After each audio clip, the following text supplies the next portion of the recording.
लेकिन आगे बढ़ने से पहले एक छोटी सी बात, अगर आपको भी अपने देश भारत पर गर्व है तो एक सच्चे देशभक्त की तरह इस वीडियो को लाइक कर दीजिए और कमेंट बॉक्स में जय हिंद जरूर लिखिए। अब चलिए शुरू करते हैं।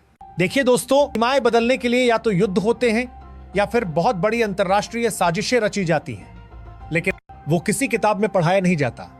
ये खेल चल रहा है बांग्लादेश में और इस खेल का सीधा निशाना बनता जा रहा है भारत। भारत और बांग्लादेश दोनों पड़ोसी हैं, दोनों का इतिहास एक दूसरे से जुड़ा है 1971 की लड़ाई से लेकर आज तक। लेकिन पिछले कुछ महीनों में जो कुछ हुआ है उसने रिश्तों की नींव हिला दी है। हालात ऐसे बन चुके हैं कि बांग्लादेश की सड़कों पर खुलेआम नारे लग रहे हैं कि भारतीयों को बाहर निकालो, उनकी नौकरियां छीन लो, उनके वर्क परमिट रद्द कर दो। अब सवाल यह है कि यह सब अचानक कैसे हो गया? एक ऐसा देश जिसे भारत ने जन्म लेने में मदद की, वही देश आज भारत के खिलाफ इतना जहर क्यों उगल रहा है? इसके पीछे की कहानी सिर्फ गुस्से की नहीं है, इसके पीछे राजनीति है, साजिश है और बहुत गहरे गेम है। इस पूरे मामले की जड़ है बांग्लादेश का एक छात्र संगठन जिसका नाम है इंकलाब मंच। सुनने में यह नाम छोटा लगता है, लेकिन इसका असर बहुत बड़ा है।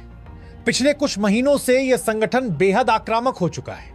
इनके नेता टीवी डिबेट्स में नहीं बल्कि सड़कों पर आकर खुलेआम धमकी दे रहे हैं। इनकी सबसे बड़ी मांग है कि बांग्लादेश में काम कर रहे हर भारतीय को तुरंत बाहर निकाला जाए, उनके वर्क परमिट रद्द किए जाएं, उनकी नौकरियां बांग्लादेशियों को दी जाएं। अब आप खुद सोचिए, अगर भारत में कोई संगठन खड़ा होकर कहे कि सारे विदेशी कामगारों को बाहर निकालो तो दुनिया भर में हंगामा मच जाएगा।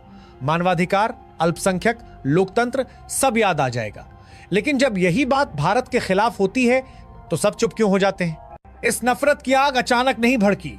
इसकी शुरुआत हुई एक जान गंवाने से। बांग्लादेश के एक मशहूर छात्र नेता और इंकलाब मंच के प्रवक्ता शरीफ उस्मान हादी की रहस्यमय परिस्थितियों में जान चली गई।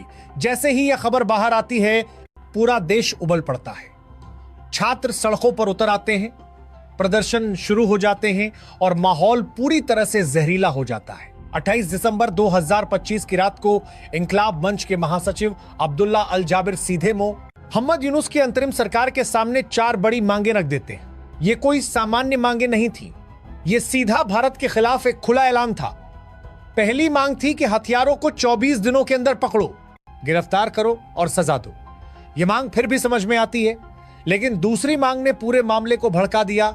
उन्होंने कहा कि अगर बांग्लादेश को आत्मनिर्भर बनाना है तो सबसे पहले वहां काम कर रहे भारतीयों को बाहर निकालना होगा, उनकी जगह बांग्लादेशी नागरिकों को नौकरी देनी होगी। यानी साफ शब्दों में कहा जाए तो भारतीयों को बलि का बकरा बनाया जा रहा है। देश की अंदरूनी समस्याओं का टीका भारत के सिर पर फोड़ा जा रहा है। तीसरी मांग और भी ज्यादा खतरनाक थी। इंकलाब मंच ने सीधे सीधे भारत को धमकी दी कि अगर भारत सरकार ने निधन के आरोपियों को बांग्लादेश को नहीं सौंपा, अगर भारत ने सहयोग नहीं किया तो वे भारत को इंटरनेशनल कोर्ट ऑफ जस्टिस में घसीट देंगे। अब जरा सोचिए, एक छात्र संगठन, एक पूरा देश और अंतरराष्ट्रीय अदालत, यह सिर्फ गुस्सा नहीं है, यह एक रणनीति है। चौथी मांग में उन्होंने आवामी लीग और खुफिया एजेंसियों के खिलाफ कार्रवाई की बात कही। यानी यह साफ हो गया कि मामला सिर्फ जान लेने का नहीं है, मामला सत्ता, नियंत्रण और अंतरराष्ट्रीय दबाव बनाने का है। अब यहां एक बहुत अहम सवाल खड़ा होता है। एक तरफ बांग्लादेश में भारतीयों को बाहर निकालने की बात हो रही है, दूसरी तरफ भारत में जब कोई अवैध बांग्लादेशी घुसपैठियों की पहचान करने की बात करता है तो तुरंत मानवाधिकार की दुहाई दी जाती है, अल्पसंख्यक के नाम पर आवाजें उठने लगती हैं। यह दोहरा मापदंड क्यों? नियम भारत के लिए अलग और बाकी देशों के लिए अलग क्यों? एक और सवाल जो बहुत कम लोग पूछते हैं वो ये है कि आखिर कौन से भारतीय हैं जो भारत जैसे तेजी से बढ़ते देश को छोड़कर बांग्लादेश जैसे आर्थिक और राजनीतिक संकट से जूझ रहे देश में नौकरी कर रहे हैं?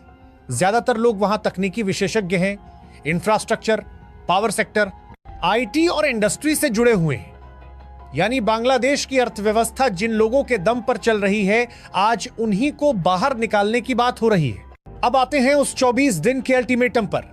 यह कोई हवा में दी गई धमकी नहीं है। इंकलाब मंच ने साफ कह दिया है कि जनवरी 2026 के मध्य तक अगर उनकी मांगे पूरी नहीं हुई तो पूरे देश में हड़ताल होगी, सड़कें जाम होंगी, सरकारी कामकाज ठप होगा और इस पूरे ड्रामे को अंतर्राष्ट्रीय मंच पर भारत के खिलाफ इस्तेमाल किया जाएगा।